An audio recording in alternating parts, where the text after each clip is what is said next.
ప్రాణం అని విన్నవించు ఈ పాటని, నువ్వు నా ప్రాణమని విన్నవించు ఈ పాటని. ఎక్కడో దూరానున్నా చుక్కలే విన్నా గాని కదిలించలేదా కాస్త కూడా నీ మనసుని. పరదాలు దాటి ఒక్కసారి పలకరించవేమి.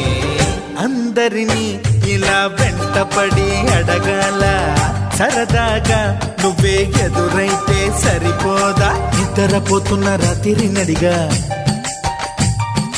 గుడికి చేరిన గువ్వల నడిగా,